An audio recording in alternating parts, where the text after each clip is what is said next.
ভাত, রুটি, লুচি, পরোটা যে কোনো কিছুর সাথেই ডিম আলুর এই চচ্চড়ি খেতে দারুণ লাগে। বিশেষ করে রান্না করার জন্য হাতে যখন আমাদের একদমই সময় থাকে না, ঠিক সেই সময় মাত্র 10 মিনিটে এই রান্নাটি আপনারা করে নিতে পারবেন। বানাতে যেমন কম সময় লাগে, খেতেও দুর্দান্ত হয়। ডিম আলুর এই চচ্চড়ি বানিয়ে নেওয়ার জন্য আমি নিয়েছি একটি ছোট্ট মিক্সিং বোল, আর তার মধ্যে আমি এখানে ডিমগুলো ফাটিয়ে নিচ্ছি। আমি 3টে ডিম নিয়েছি, তো 3টে ডিমই আমি এখানে ফাটিয়ে নিলাম। আপনারা যে অনুপাতে তরকারি বানাতে চান সেই অনুপাতে এখানে ডিমের ব্যবহার করবেন।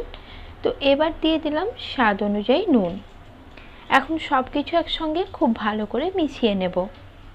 সব কিছু ভালো করে মিশিয়ে নেওয়ার পর গ্যাস অন করে কড়াই বসিয়ে দিয়েছি। কড়াইয়ের মধ্যে 2 চামচ সাদা তেল দিয়ে তেলটা ভালো মতো গরম হলে নুন দিয়ে ফেটিয়ে রাখা ডিমগুলো আমি এখানে দিয়ে দিলাম। এখন ডিমটাকে এভাবে কন্টিনিউ নাড়াচাড়া করে একদম কুচি কুচি করে ভেজে নিতে হবে। ডিমটা খুব বেশি লালচে করে ভাজতে হবে না, জাস্ট এরকম একটু ভালো করে ভেজে তুলে নিলেই হবে। তারপর ওই কড়াইয়ের মধ্যে দিয়ে দিলাম আরও 2 চামচ সর্ষের তেল। তেলটা গরম হয়ে গেলে দিয়ে দিলাম একটি গোটা শুকনো লঙ্কা আর হাফ চামচ মতো কালো জিরে। কালো জিরে না থাকলে আপনারা এখানে গোটা জিরেও ফোড়ন দিতে পারেন। এখন এগুলো একটু ভেজে নিয়ে দিয়ে দিলাম 1 কাপ কুচিয়ে রাখা পেঁয়াজ। পেঁয়াজটা কন্টিনিউ নাড়াচাড়া করে একটু লালচে করে ভেজে নেব।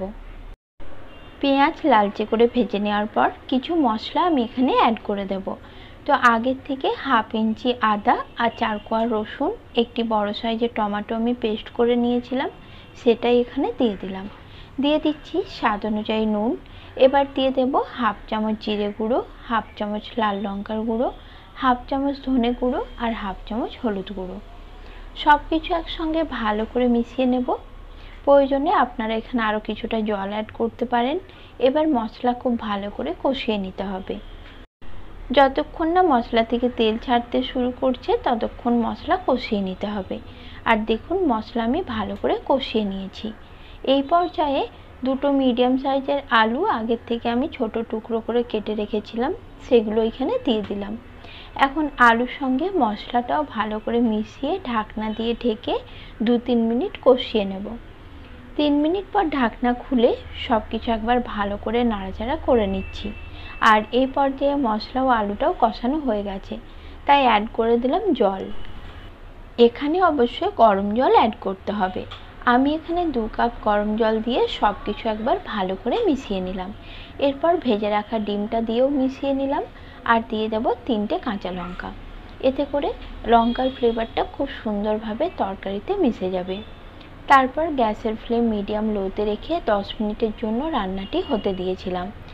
10 মিনিট পর দেখুন আলু কিন্তু খুব ভালো মতো সেদ্ধ হয়ে গেছে। এখন সব কিছু একবার নাড়াচাড়া করে মিশিয়ে নিয়ে গ্যাস অফ করে দেব আর এটা গরম গরম পরিবেশন করব। আজকের এই রেসিপি আপনাদের কেমন লাগলো কমেন্টে অবশ্যই জানাবেন। ভিডিও ভালো লাগলে লাইক ও শেয়ার করার অনুরোধ রইল।